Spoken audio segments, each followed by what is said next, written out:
basic operations like image translation and image scaling, and we also briefly discussed about the interpolation aspects. Now let's see the other fundamental affine transformation, which is image reflection. As the name suggests, you're going to reflect your image along x-axis, across the x-axis or across the y-axis, which is simply represented by plus or minus 1 of x or plus or minus 1 of y, and in matrix operation something like this, right? It's very simple. You just reflect along the x or y direction. And example is something like this. Let's say letter R, okay? In this case, it is reflected along this particular axis, right? X-axis. So you're putting this guy down. That's what actually happening here. Similarly here, you're putting it this side, okay? So along the y-axis, you are actually doing the reflection. So it's a very simple standard operation. Don't need to spend much time on this. The other interesting aspect is image rotation, okay? So this is very interesting because what you need to actually, heavily used in many places, image rotation, okay? So the expression is very simple. So you have the original coordinates x and y, and you have the final coordinates x dash and y dash, and they're related by a simple rotation matrix as shown here. Okay, so one thing I think if you are losing out the bigger picture is like this x and y are not one value, okay? X and y are all the pixel x and y locations in your original image, and x dash and y dash are all the new locations in your new image or the output image, all the new x and y locations in your output image, and they are related by this simple formula. And if you forgot this simple formula, how it is coming and all these confusions, let's actually derive it, okay? So it's interesting. So let me actually quickly go to the canvas and quickly derive it for you, okay? Let's see. So I'm going to draw a simple axis here, okay? Let's draw a simple xy axis here, okay? So this is my x and this is my y axis, okay? Forgive me for my drawing. And let's put 2 points here. So let's say I have a point, a 2D point, okay? So let's say this point, it has the location x comma y, this point. And there is another point which I rotate this particular point by an angle, and I end up in getting, so the rotation means it has to actually follow a radius, right? Because you can really follow it. You can't deviate from this radius. So let's say this point is x dash, okay, y dash, okay? So this is a new point, and let's say the radius is r. So radius can't change, so this distance from the origin, okay, so let's say this is the origin. So this distance is r in both the cases, and let's say, okay, I'll take a different color. So let's say this is alpha and this is beta, or let's make it theta because you're using theta in the slides, right? So this is theta, okay? So originally you are at xy and you rotate that particular coordinate system by theta, okay? You end up in x dash y dash. Now let's actually derive a relation between x dash y dash with xy in terms of only theta, okay? So that is our objective. So now let's have an expression for xy based on the Pythagoras theorem or the Euclidean principle, right? So let's say, so what is x in terms of r and alpha, okay? So x is basically r cos alpha, right? Basically alpha is nothing, cos alpha is nothing but adjacent side by hypotenuse. So adjacent side is x, hypotenuse is by, so x by r is cos alpha, and if I put r to the other side, x equal to r cos alpha. Similarly, y is equal to r sin alpha. This you studied many times, right? Now let's put another expression, x dash y dash. So x dash is nothing but r, again same, cos, what is the angle? Alpha plus theta, okay? So alpha plus theta, right? Total angle is alpha plus theta. And let's expand this. So x dash is nothing but cos alpha plus theta, you know how to expand it. So cos alpha cos theta minus r sin alpha sin theta, correct?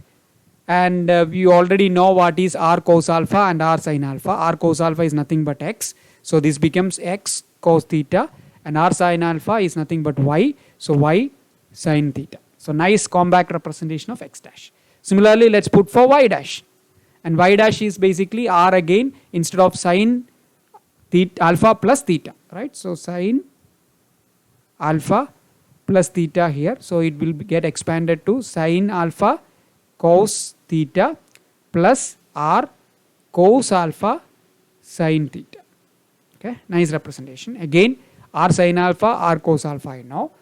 Okay, so this is y dash. So y dash is nothing but x, sorry, y cos theta, because r sin alpha is y and r cos alpha is x, so x sin theta. So I have an expression for x dash, so let me put that way. So there is a nice expression for x dash and there is a nice expression for y dash. Now let me put it in terms of matrix operation. So then I have x dash y dash, because that's what we have right in the slide, is equal to x y. This will be a matrix. So this is 1 by 2, this has to be 2 by 2, correct? So what will come? So x dash is related like x cos theta. So this is cos theta minus y sin theta. So minus sin theta here. And similarly, y dash is related to x sin theta. So this has to be sin theta and y cos theta. Okay, that's what you are having. So x dash is x into cos theta plus y into minus sin theta. That's what you are having, x cos theta minus y sin theta. Y dash is nothing but x into sin theta plus y into cos theta. That's what you are having, x into sin theta plus y into cos theta. Now let me rearrange this here, okay, to a better looking expression. X dash y dash is equal to, let's put this first, the rotation matrix first. So then it becomes cos theta minus sin theta, a transpose of this, sin theta cos theta into x y. I want to put it in column base, that's why. So you see here x dash y dash is equal to cos theta minus sin theta cos theta into xy, and that's what you are having over in this particular expression, cos theta minus sin theta cos theta, right? Cos theta minus sin theta cos theta. That's what you're having here. Okay, so that is the derivation for the cos theta the rotation matrix, right, in a simple way. Okay, let's move ahead. I hope it's very clear. So all you need to do is, you have the original xy locations, you use this rotation matrix to find the new x dash y dash locations. You have to map the intensity from the locations in the input image to the new locations in the y output image, and remaining locations which are unknown intensity, you do the process of interpolation. That's how the entire image rotation works. Now the other aspect is the last one, which is actually shearing. Okay, so shearing is interesting because you are actually sort of having a parallelogram effect in the y or x direction. So in this case, if you remember, these points are, this 1 and 1 where we put is for the scaling or the reflection, right? And in those when we were doing rotation or scaling, these two things were 0.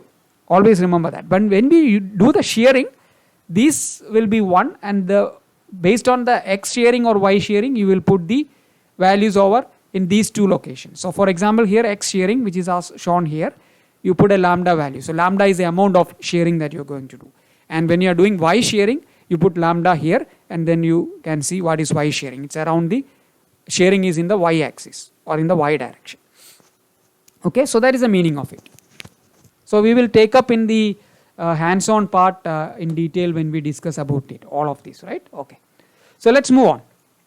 So now I want to generalize the all operations, the translations, the scaling, the rotation, the reflection, and the shearing in terms of this particular matrix representation. So you have the final representation x dash y dash in terms of x and y. So we have a, b, c, d parameters, which are basically the rotation, scaling, reflection, and shearing parameters, and you have a tx and ty component here, which is nothing but, what is this? This is nothing but the translation part of it. So let's see the translation first. So when we have the translation, you really don't have impact on this. So a becomes 1 and b becomes 0, c becomes 0 and d becomes 1, and then this nicely gets to xy, and you only have tx and ty part. So if somebody is still having doubt, it is as simple as this. Let me put the pen. Oh, sorry. Okay, so this basically is something like x dash y dash. You have it 1 0 0 1 into xy plus tx ty. Okay, so that nicely, this entire thing here gets nicely represented to basically expression, sorry for that, expression this one, xy. Okay, so we just discard it. And then if you go for scaling or reflection, you notice B and C are zeros. Okay, so both of them are zeros. A and B takes the value of Cx and Cy, and when Cx is plus or minus 1 and Cy is plus or minus 1, it becomes reflection. Otherwise it is scaling. So it is basically you are increasing the number of x and y locations. Okay, and then rotation. Rotation, you already know it. ABCD takes the values of cos theta minus sin theta cos theta, and in both cases for scaling, reflection and rotation, Tx and Ty is 0, right? Remember that. And then the last is shearing. So in this case A and B are ones because you are not doing any scaling or reflection. You are actually shearing it in y or x direction, that is B and C will take the lambda values and that becomes shearing. In this case also this guy is 0. So this is the splitting. Okay, so nice way